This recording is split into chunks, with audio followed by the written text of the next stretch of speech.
alegría este sábado del revolucionario mes de noviembre, caramba. Semana 33ª del tiempo ordinario y ya estamos casi en vísperas de la solemnidad de nuestro Señor Jesucristo, Rey del Universo. Las lecturas del día de hoy nos invitan a animarnos unos a otros y decirnos, vamos con alegría al encuentro del Señor. Así que si es usted de esos de los que todavía no hacen presencia en la comunidad parroquial, véngase con nosotros a celebrar esta solemnidad y salgamos, vamos con alegría al encuentro del Señor. Saludamos con mucho gusto aquí a nuestro joven amigo Lorenzo, que nos tiene todo preparado y al filo para que podamos llevar este programa adelante como Dios manda. Y hoy es penúltimo sábado de mes y es día de invitada especial. Es especial la invitada de hoy. La invitada de hoy viene a compartir un tema de mucha importancia en estos momentos que estamos viviendo. Fíjense ustedes, las corrientes de pensamiento posmodernas, las corrientes actuales, y lo digo entre comillas porque lo actual se parece mucho a lo antediluviano, ¿eh? O sea, según nosotros, ¡ay, la novedad! Eso ya se lo sabían desde antes. Sí. Antediluviano, o sea, antes del diluvio, así que imagínese usted, ¿no? Pero bueno, todas estas corrientes nos gritan y nos empujan hacia la individualidad, el narcisismo, la división, y esto nos está llevando a una fiestecita que puede ser no tan agradable como la pintan con la tía de las muchachas. Usted sabe que ahí cuando llega usted con la tía de las muchachas ya valió queso el asunto, ¿va? Porque ellas también tienen ahí un invitado especial, ¿va? ¿Y saben ustedes quién es el invitado especial de la tía de las muchachas? No. El payaso, ¿va? O sea, por eso sí sé que ya me llegó el payaso. Ya te cargó el payaso, así es.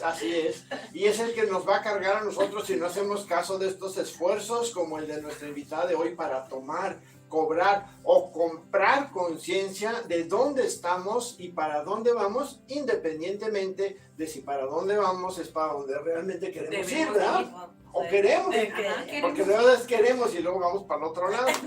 Así que para iniciar vamos a realizar antes nuestra oración que nos ayuda a que el Espíritu de Dios nos acompañe en este trayecto. Invoquémoslo de corazón con la oración Ven Espíritu Creador que rezamos los sábados de invitados. Fabián, échanos la manita, por favor. Claro. Buenos días. Ven Espíritu Creador, visita las almas de tus fieles y llena con tu divina gracia los corazones que tú creaste. Tú, a quien llamamos Paráclito, don de Dios Altísimo, fuente viva, fuego, caridad y espiritual unción. Tú derramas sobre nosotros los 7 dones, tú, dedo de la diestra del Padre, tú, fiel promesa del Padre que inspira nuestras palabras. Ilumina nuestros sentidos, infunde tu amor en nuestros corazones y con tu perpetuo auxilio fortalece la debilidad de nuestro cuerpo. Aleja de nosotros al enemigo y danos pronto la paz. Sé tú nuestro guía para que evitemos todo mal. Por ti conozcamos al Padre y también al Hijo, y oremos en ti su Espíritu en todo tiempo. Gloria de Dios Padre y al Hijo que resucitó entre los muertos y al Espíritu Consolador. Amén. Pues muchas gracias, Fabián. Damos entrada en este momento a nuestra invitada de hoy. ¿Judith o Judith?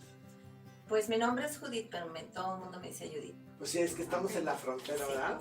Sí. Aquí tenemos a Choco enseguida. Bueno, Judith que es Cedillos y ha desarrollado ella este tema que es pues muy interesante realmente, la unidad, que para comprenderla cabalmente se nos presenta bajo la figura del cuerpo místico de Cristo, del cual pues Cristo mismo es la cabeza y todos los demás somos parte del cuerpo. Es un tema, van a coincidir conmigo, muy necesario en estos momentos, ¿verdad? Cuando estamos todos desvariados por todos lados, Es un momento que estamos viviendo donde la indiferencia va abriendo brecha, va separando en vez de unir a las personas. Y ya saben lo que por ahí se dice, ¿verdad? Divide y vencerás. Así es, así es. Así que vea usted el tema que nos trae Judith hoy. Pablo y el cuerpo místico de Cristo a la luz de la encíclica Mystici Corporis y algunos textos del Magisterio después del Concilio Vaticano II o post-Concilio Vaticano II. Así que para iniciar con esta exposición voy a ceder la palabra aquí a Katy para que nos haga la presentación y introducción de...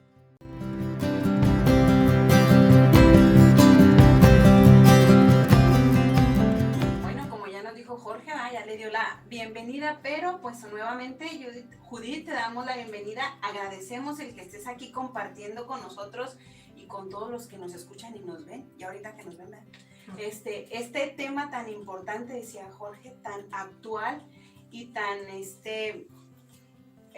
especial y esencial en estos tiempos. Estoy segura que a más de 4 nos va a mover el tapete, ¿sí? 400. Bueno, vamos a empezar, a lo menos que empecemos con nosotros los que estamos aquí. Ya somos 4 más 5 de Judith. Esperemos así. Vas a ver, el chiste es recibir este mensaje, ahora sí que con toda la apertura necesaria. Inicias en tu introducción diciendo: la noción de cuerpo es la adecuada para decir que todos somos llamados a la unidad y que cada uno en su individualidad no somos parte de algo, sino de alguien.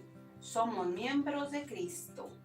Esta parte hay que creernos, la verdad, que somos miembros, porque a veces nomás lo decimos, pero no nos la creemos. No Ahí es donde tenemos que creérnosla. Pero bueno. Así nice. Antena mismo. Así que con esta idea vamos a iniciar con el primer capítulo, que tiene 3 apartados. Los primeros 2 son datos históricos que pusiste de una manera de síntesis sobre los aportes de las audiencias generales en el 2008 por el Papa Benedicto XVI, dedicado a San Pablo. Tu reflexión propia comienza en la tercera parte del primer capítulo, así que ya vamos a entrar en tema, Judith, así que adelante, por favor. Muchísimas gracias, Katy. Muchísimas gracias a todos por haberme invitado a su programa Palabra y Vida. Como bien mencionas, manejo en la tesina 3 apartados. El primero son detalles sobre Saulo de Tarso. El objetivo de este apartado es reconocer que, aunque con muy pocos datos, San Pablo tiene una historia y recibió una formación que le permitió en su momento hacer una opción profunda para su vida. El día de la circuncisión, él recibe el nombre hebreo de Shaul, y su nombre recuerda al primer rey de Israel, pero en el idioma griego se llama Saulo.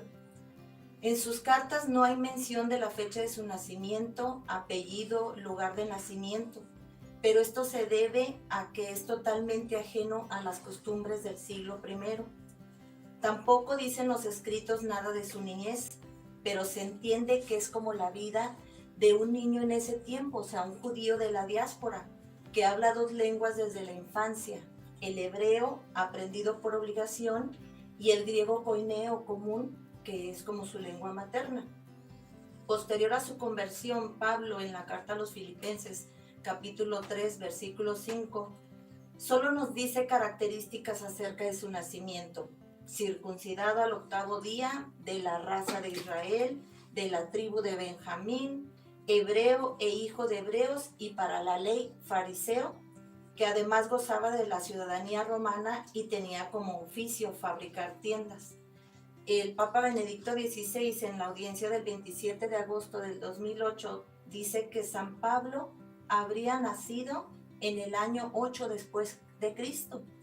Dice que en el momento de la lapidación de Esteban tenía 30 años, y en la redacción de la carta de Filemón tenía más o menos 60 años. Para el Papa Benedicto, él dice y aclara que esta debería de ser la cronología exacta de Pablo. En el segundo apartado que manejó en la tesina es de Saulo a Pablo. Aquí nos menciona que a principios de los 30 Él fue alcanzado por Cristo Jesús, y esto lo podemos confrontar en Filipenses 3:12, lo cual cambió radicalmente su vida. También en el libro de los Hechos, capítulo 22, del 6 al 11, San Lucas destacará que la conversión del joven Saulo no fue resultado de pensamientos o reflexiones, sino fue fruto de una intervención divina, donde Jesús mismo le habló, y como consecuencia, aquel joven apasionado pone todas sus energías al servicio exclusivo de Jesucristo y de su evangelio. El esplendor del resucitado lo deja ciego, y así se manifiesta exteriormente lo que San Pablo había sido desde antes, un ciego a la verdad. Es por eso que la conversión de Pablo fue en el aspecto de la verdad primeramente. La conversión de Saulo a Pablo está atestiguada por dos fuentes o escritos. Lucas, que en los Hechos de los Apóstoles del 9 al 1:19, del 22 al 3:21 y el 26 del 4 al 23, nos cuenta cómo Cristo resucitado se presenta a Saulo como una luz espléndida, transformando su pensamiento y su vida. Solo Saulo, después de su sí definitivo a Cristo en el bautismo, abre de nuevo sus ojos y lo hace ver su plan de salvación. La segunda forma de atestiguar la conversión de Pablo es cuando él mismo cuenta cómo sucedió el hecho. Esto hablando sobre su vocación en Gálatas del 1 al 15. Cuenta cómo su conversión fue una transformación de perseguidor a apóstol ferviente de Cristo, al ser testigo de la resurrección de Cristo, cuya revelación recibió directamente del mismo Jesús. También recibe la misión de apóstol, así lo expresa el Papa Benedicto en la audiencia titulada La conversión de San Pablo. Aquí podemos mencionar tres factores que favorecieron la labor evangelizadora de San Pablo.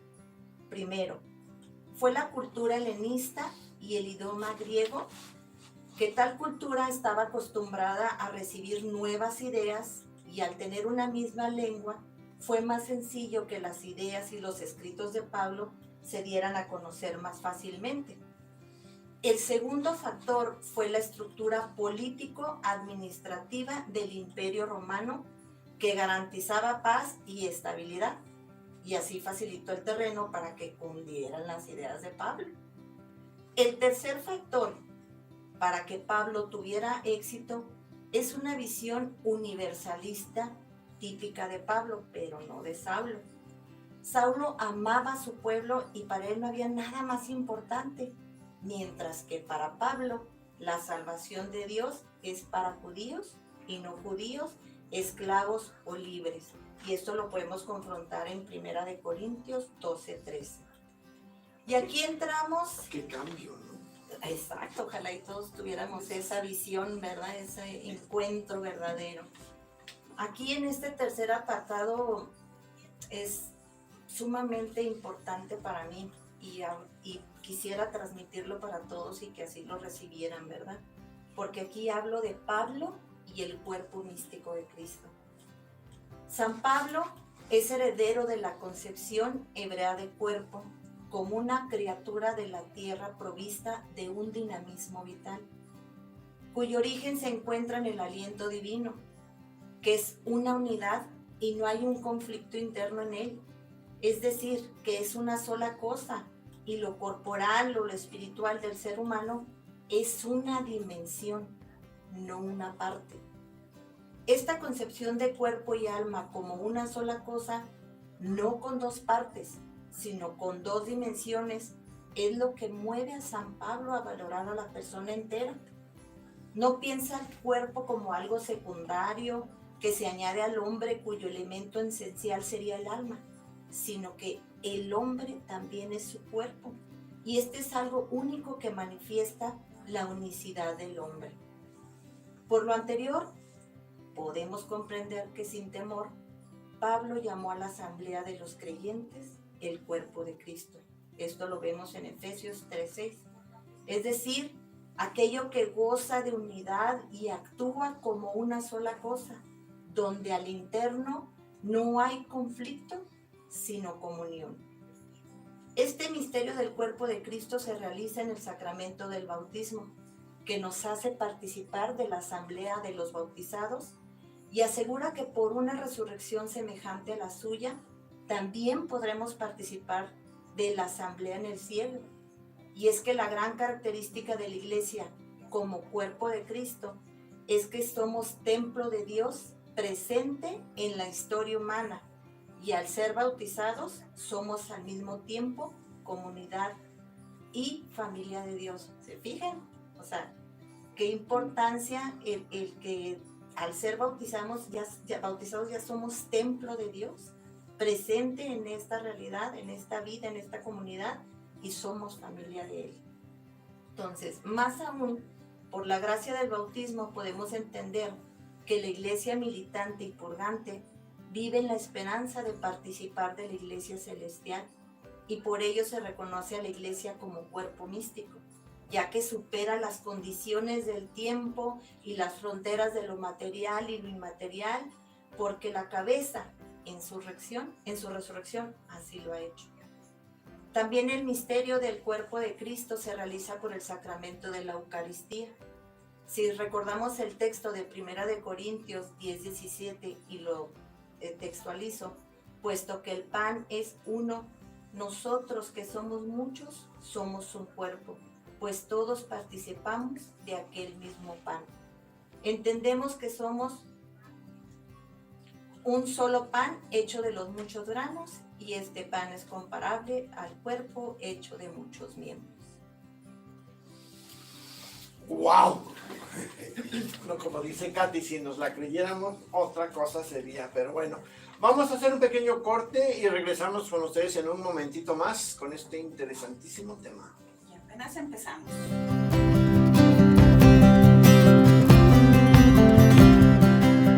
Estamos de regreso, amigos, y les comento, nos estaba comentando Judith. Me llamó mucho la atención la frase de Benedicto, que el esplendor del resucitado lo deja ciego a Pablo, ¿no? ¿Sí? Y que así se presenta exteriormente lo que era él en su realidad interior, ¿no? ¿Sí? Y que su ceguera respecto a la verdad de la luz de Cristo, después su sí definitivo en el bautismo, abre de nuevo sus ojos y lo hacen ver realmente, cosa que muchos de nosotros ya quisiéramos, ¿verdad? Pues nos pasa lo mismo, andamos medio cieguitos. Andamos bastante bien medios. Ay, estos lentes ya no sirven. Hay que cambiar de lentes de ojos, mijo. Tengo que cambiar de gradación. Y luego el otro concepto muy interesante, y que lo hemos estado viendo en lo de Christi Fideli, ¿sí? Laici, ¿sí? Que es la unidad del cuerpo y el alma para los judíos como una sola cosa, ¿verdad? Y muchos de nosotros traemos el conflicto que la persona está constituida de dos partes, el cuerpo y el alma, ¿verdad? Y a veces enaltecemos uno o despreciamos a uno de los dos, y cosa que no es posible, porque como nos explicas, no son dos partes, sino que somos una sola cosa. Son dos dimensiones. Y finalmente la frase con que concluye el capítulo: la gran característica de la iglesia como cuerpo de Cristo es que somos templo de Dios presente en la historia humana, y que al ser bautizados somos al mismo tiempo comunidad y familia de Dios, porque Él fue el que nos creó. Él fue el que nos creó, ¿no? Y tendemos a ser uno con Él, ¿no? Sí, y somos sus hijos, además. Muy malos hijos, pero somos sus hijos. Hijos desobedientes. Somos unos ingratos.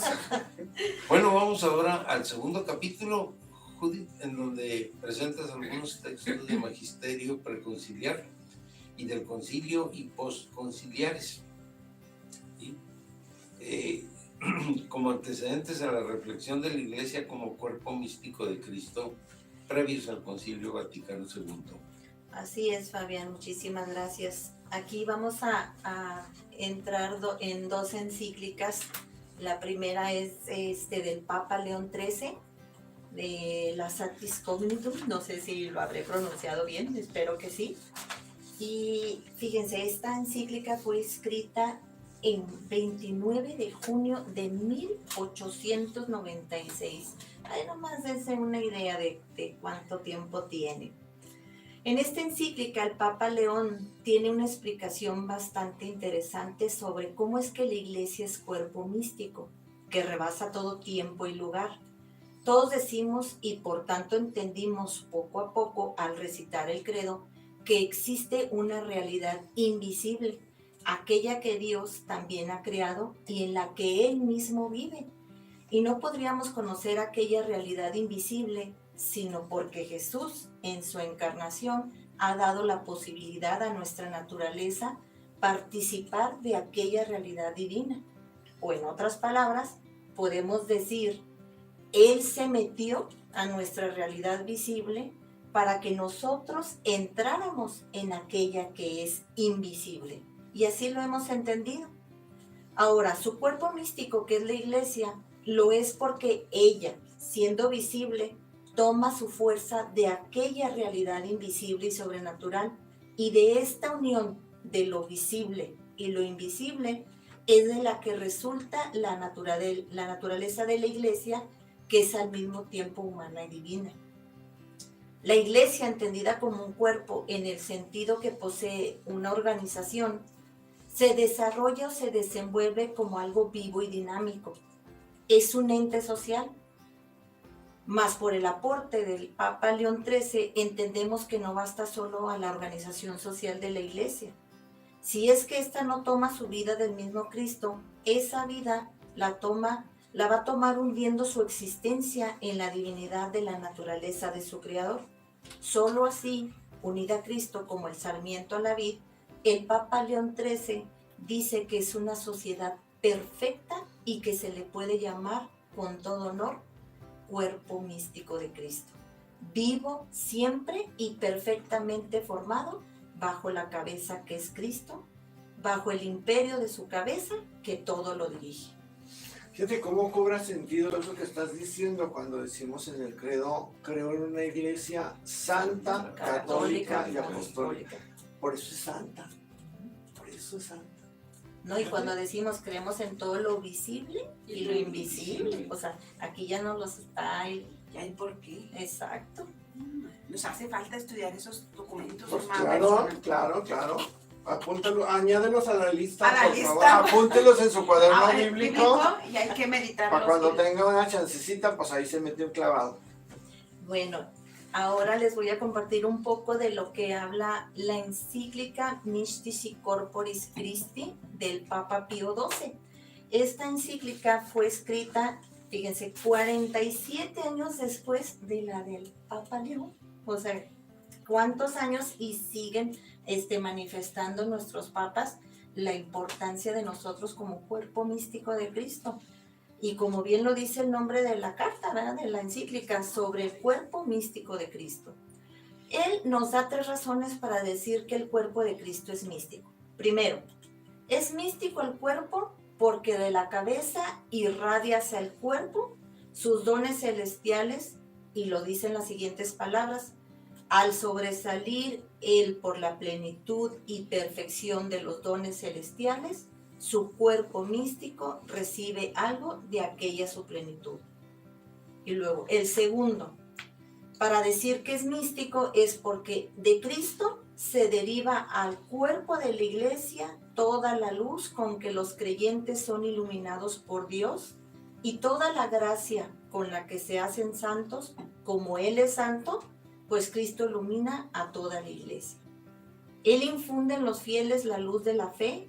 Él enriquece con los dones sobrenaturales de ciencia, inteligencia y sabiduría a los pastores y a los doctores, y principalmente a su vicario en la tierra, ahorita en estos momentos a nuestro Papa Francisco, para que conserven fielmente el tesoro de la fe. Y el tercer punto es que la iglesia no avanza sola en la historia, sino por la promesa del Señor que dice que las puertas del infierno no prevalecerán sobre ella. La acompaña su mismo Señor y por eso el tiempo no la hará caducar, pues tiene la misma vida que su cabeza, porque Cristo, con su celestial hálito de vida, la sostiene y al mismo tiempo es el principio de toda acción vital y saludable en todas las partes del cuerpo místico. Es decir, que Cristo da vida a todo su cuerpo. ¿Se fijan? Qué importancia, ojalá y los que nos escuchan y lo pudieran, como bien dice el programa, que su palabra la podamos hacer vida, que nos sintamos ese cuerpo, que verdaderamente nos sentamos parte de esa cabeza tan excelsa que es Cristo. Como decimos coloquialmente, que nos caiga el 20, que nos caiga el 20. Fíjate que me ha fascinado esa parte de todo esto que acabas de decir en relación con lo que dijiste de Pablo, en el sentido de que como somos una sola cosa, tenemos nuestros ojos que ven la realidad física, pero también tenemos otros ojos que ven todo esto que nos están explicando. Pero como nacemos y nos damos cuenta en lo físico, no ejercitamos esa otra visión, no.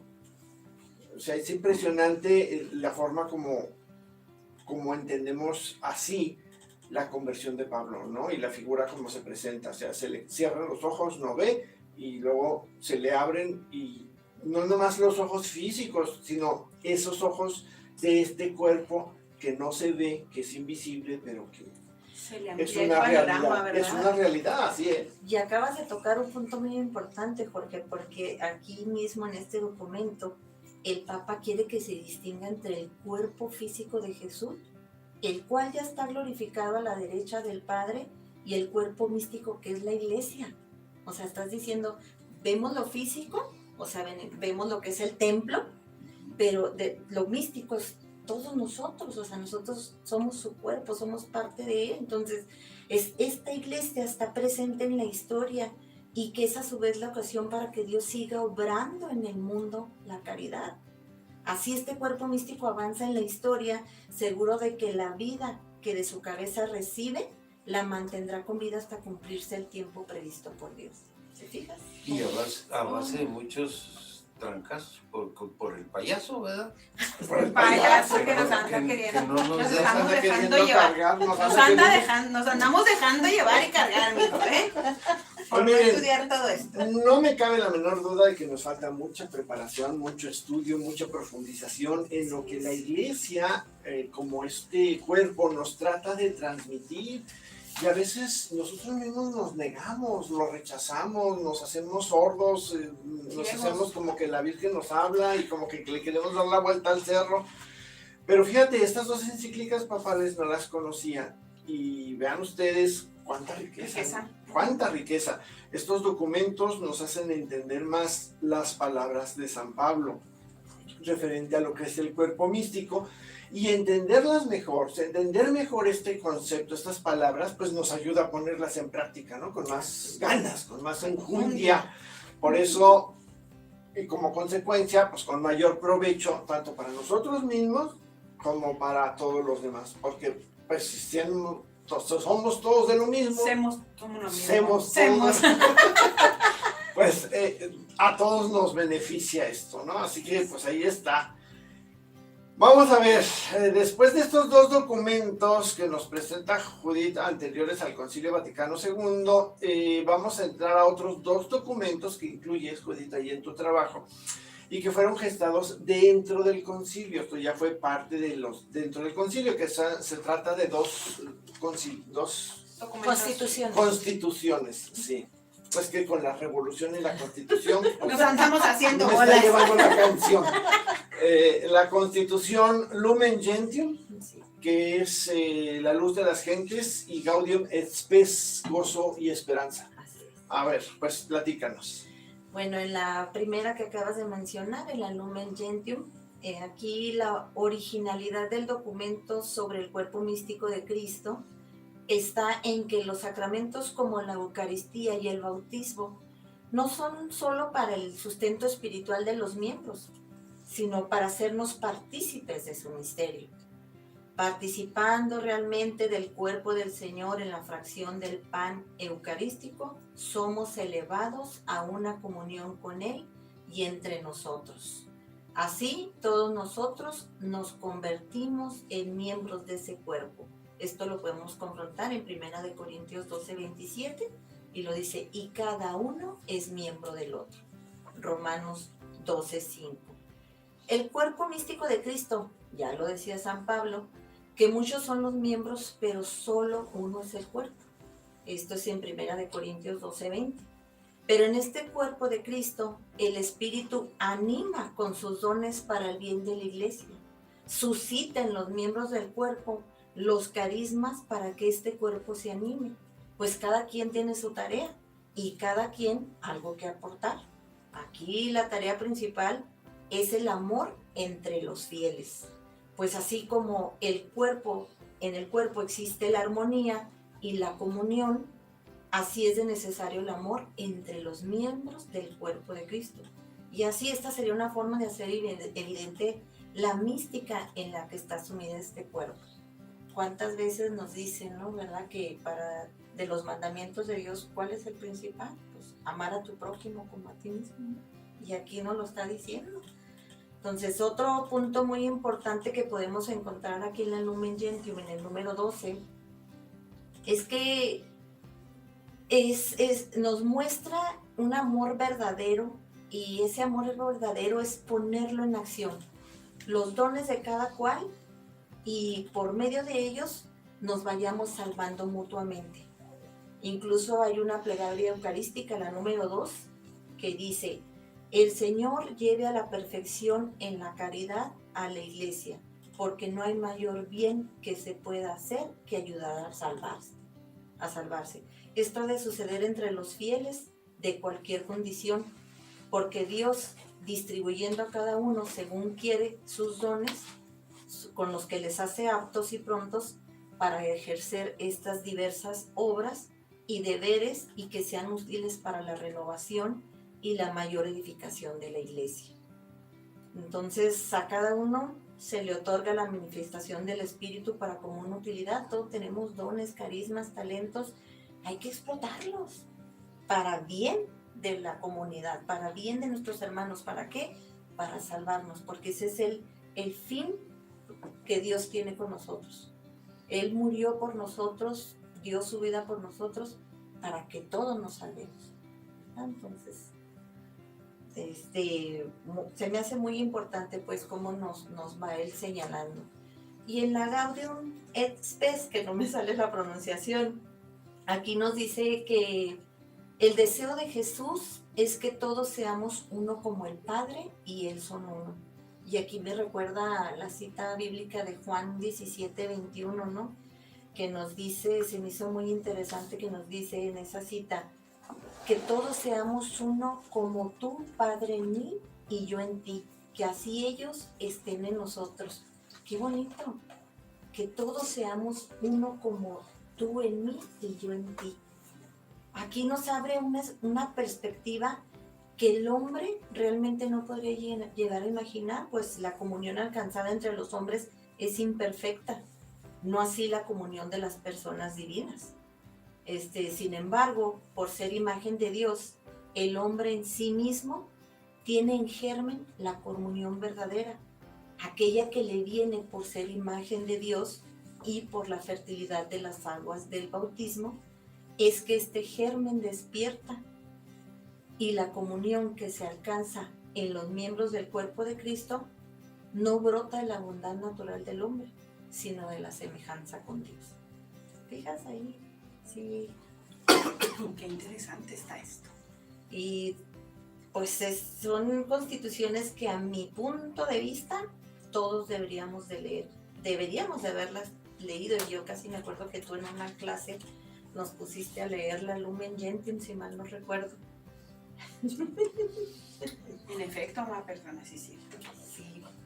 Y fíjate, en el número 27, dice que la igualdad fundamental entre todos los hombres exige un reconocimiento cada vez mayor, porque todos ellos, dotados de alma racional y creados a imagen y semejanza de Dios, tienen la misma naturaleza y el mismo origen, además que, redimidos por Cristo, disfrutan de la misma vocación y de idéntico destino.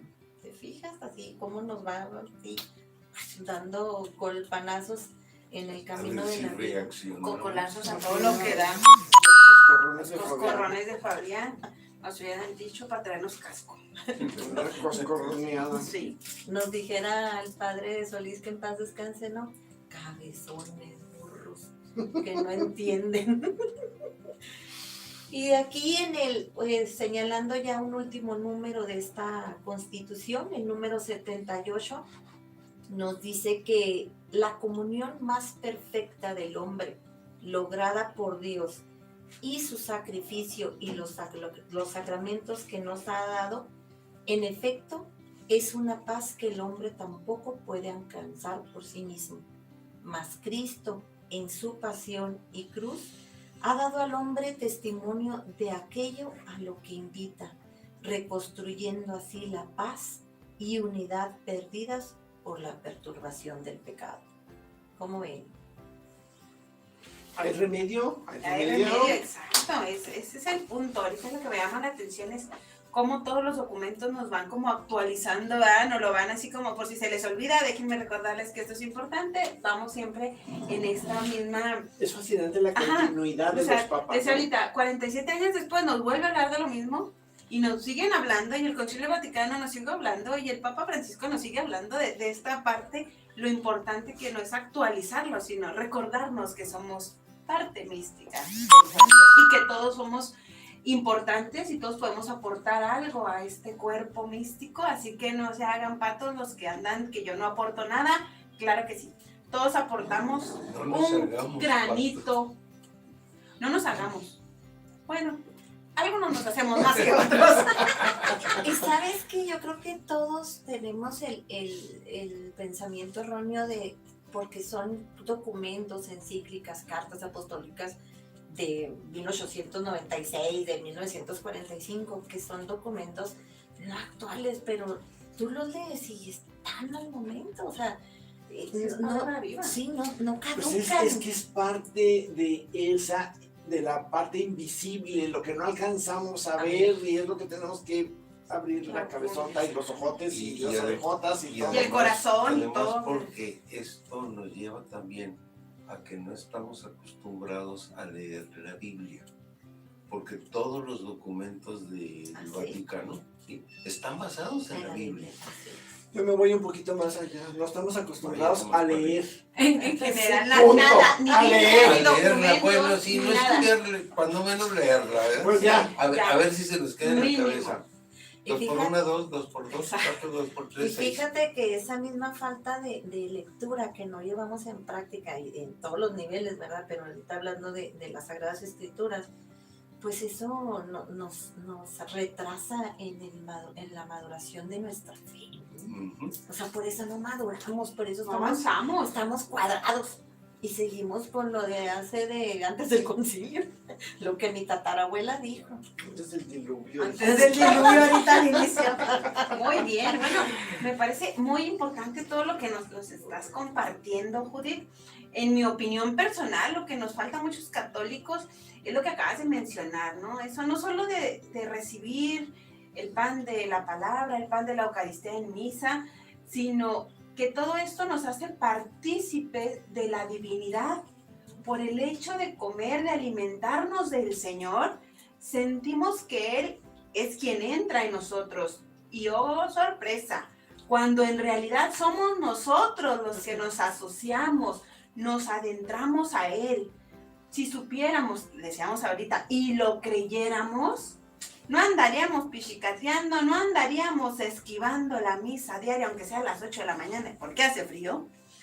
Estaríamos ahí alimentándonos para unirnos más que nada a Jesús, a esta Eucaristía que nos alimenta, nos alienta y nos hace ver las cosas de una manera extraordinaria, y sobre todo esta unidad. sentirnos uno con Él. No podemos llegar a ser más que lo que queremos. Necesitamos de la divinidad. Necesitamos a Dios. Nosotros no podemos solos. Esto cada vez se va poniendo mejor.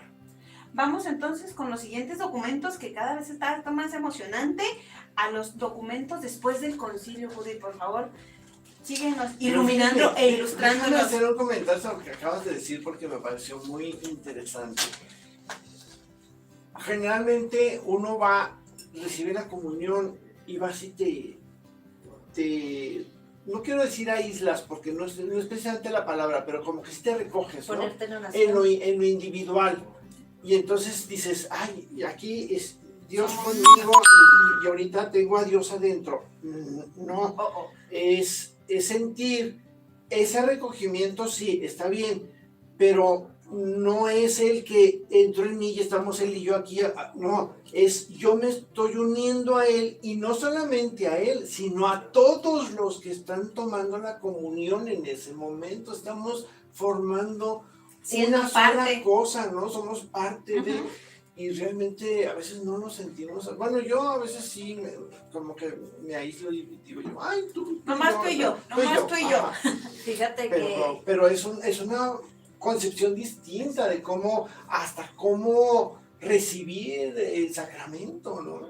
Aquí resaltas algo muy importante, Jorge, porque si los que verdaderamente degustamos de la Eucaristía, nos hemos haber dado cuenta que dentro de la consagración, al momento de partir el pan y cortar ese pedacito y la gota de agua mínima que pone el sacerdote, esa gota de agua somos nosotros, cuerpo místico, que Dios nos quiere hacer parte de su divinidad. ¿Te fijas? De esa gotita, de esa cosa tan insignificante, pudiéramos decir, nos hace partícipes de algo tan esplendorosamente grandioso. Y que no lo vemos, partió el pan, puso la gota, porque quién sabe. Y muchos ni se percatan de esa gota, ¿eh? No. Dicen, le echan un chorrito. No, no es un chorrito.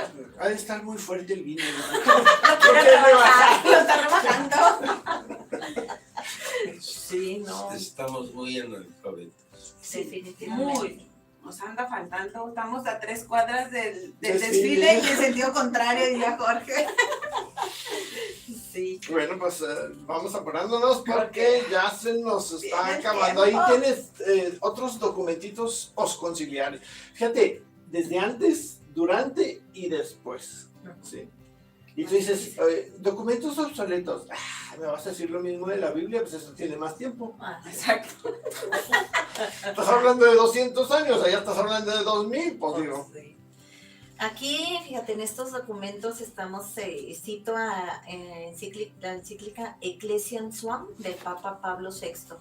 Aquí destaco, salió después de 21 años de que saliera a la luz la Mystici Corporis. Entonces aquí, en este documento nos encontramos con algo sereno, pero esperanzador, sin tono encomiástico o de alabanza sobre lo que es la Iglesia y el cuerpo místico, como fue característica de los documentos previos al Vaticano II. Pero en este documento el Papa Pablo VI está muy seguro de lo que quiere proponer y lo enuncia de la siguiente manera. Fíjate qué importante, ¿eh? Es necesario despertar en nosotros y educar en los fieles con profunda y vigilante pedagogía este fortificante sentido de la Iglesia. Muchas antinomias serán prácticamente dominadas y resueltas con la experiencia, si ésta es iluminada por la doctrina, por la realidad viviente de la Iglesia misma. Nos referimos a prepararnos en algunas cosas que recomienda en este documento en el número 17 y son, si mal no recuerdo, 4. Una catequesis cuidadosa y sistemática sobre la Iglesia. Participación en la admirable escuela de palabras, de signos y de divinas efusiones que es la Sagrada Liturgia. Meditación silenciosa y ardiente de las verdades divinas. Entrega generosa a la oración contemplativa.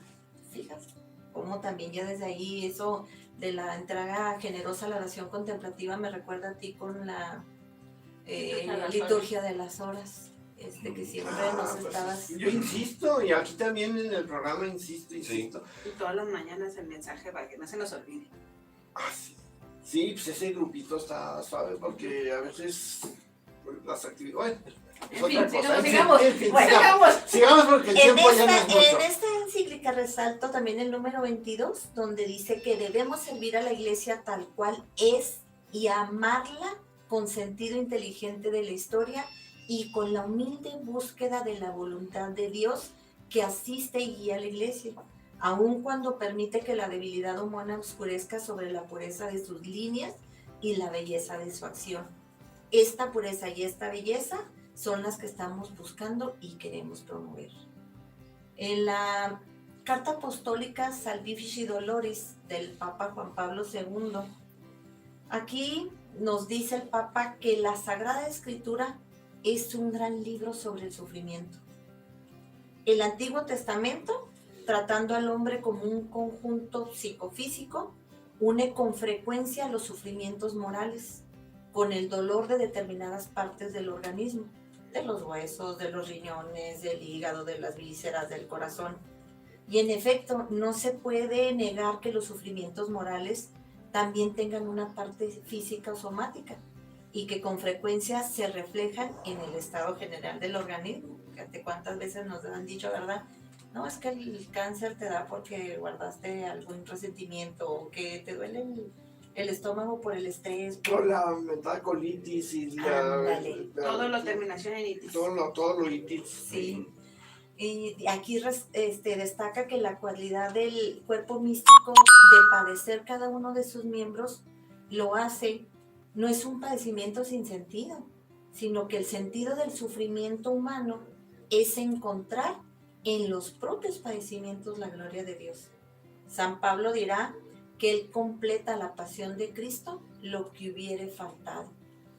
Pero también en la oración sobre el enfermo, por ejemplo en el ritual de atención pastoral a los enfermos, concretamente sobre la persona grave, es que se invoca que el enfermo confíe por la gracia de Dios en el poder redentor de sus propios padecimientos, dando así no solo un sentido al sufrimiento, sino aportando a la espiritualidad del enfermo y cooperando en la salvación de los hermanos por la mística de la cooperación en la salvación de los demás por la propia intercesión.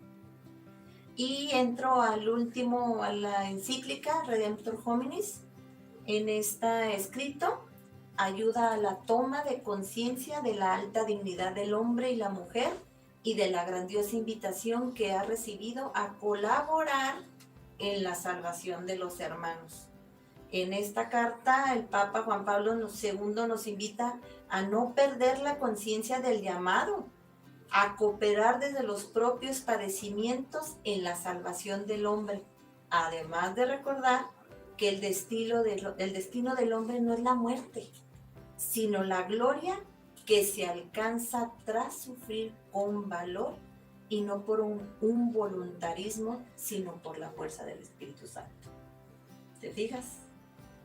O sea, sí, que hay un documento que nos anima a seguir tropezándonos, cayéndonos, raspándonos. Sí, pero dice, síganle.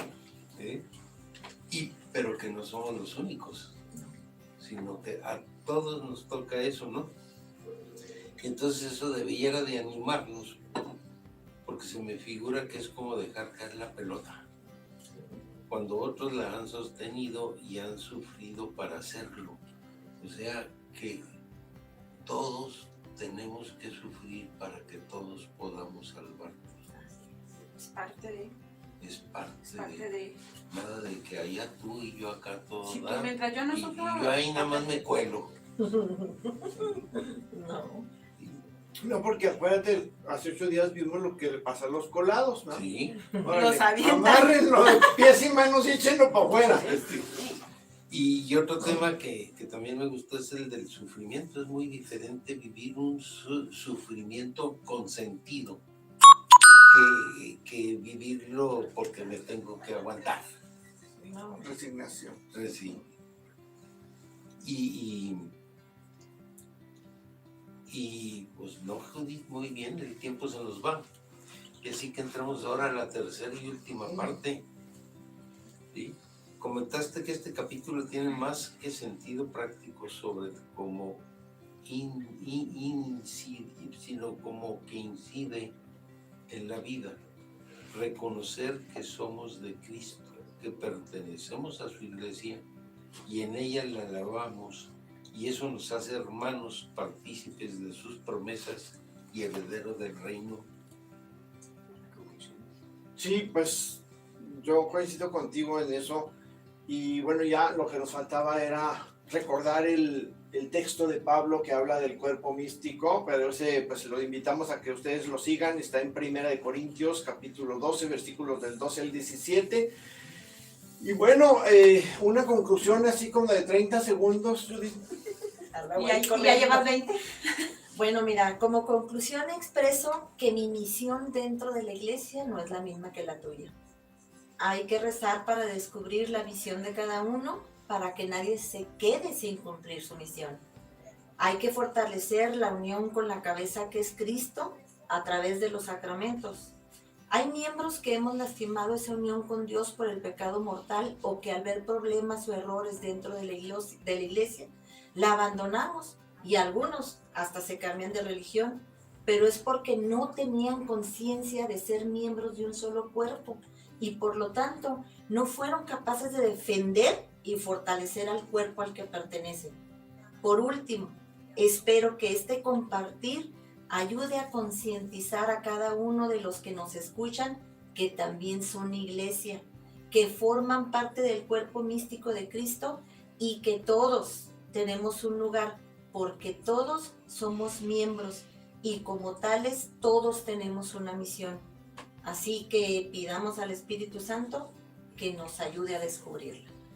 Así que vayamos y tomemos la parte de chamba que nos toca, ¿verdad? No nada más fingir demencia, diría Fabián.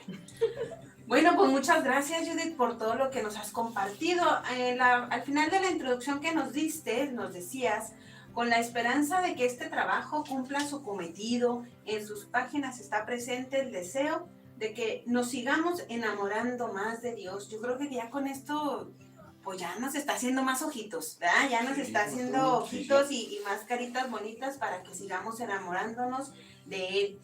Sí, por mi parte, yo me quedo feliz por haber participado en este programa, muy ilustrativo y sobre todo comprometiéndome a poner en práctica, eso del cuerpo místico de Jesús.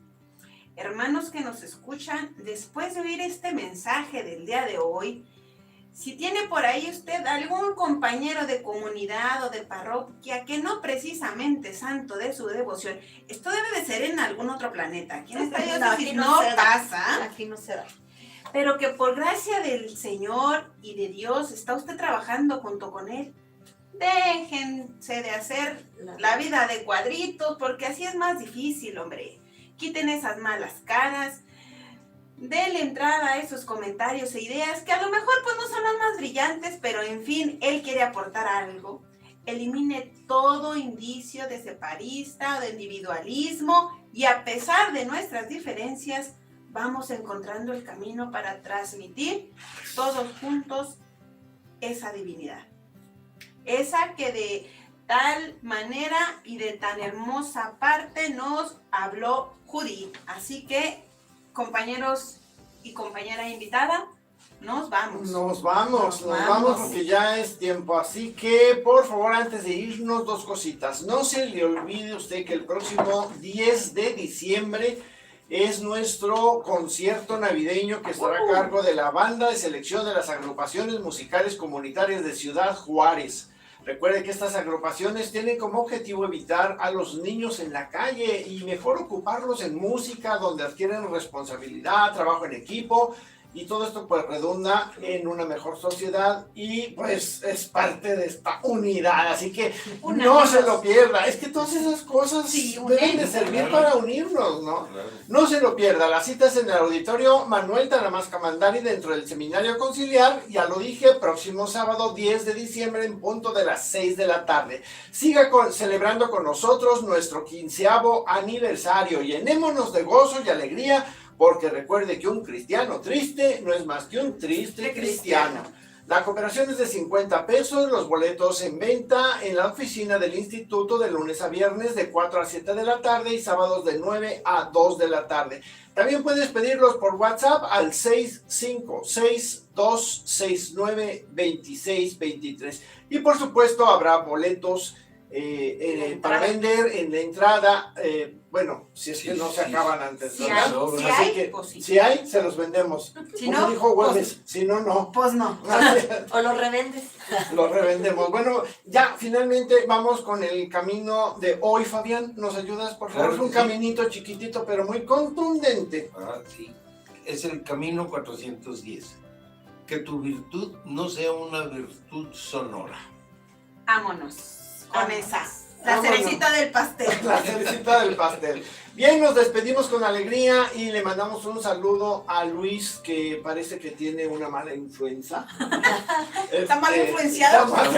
Está mal influenciado, pero lo esperamos aquí con mucho cariño y mucho gusto la próxima semana, si Dios quiere. Nos despedimos con alegría y les deseamos que la paz y el amor del Señor les acompañen siempre. Estuvimos el día de hoy con ustedes, Fabián. Katy. Judith. y Jorge, en una emisión más de Palabra y Vida.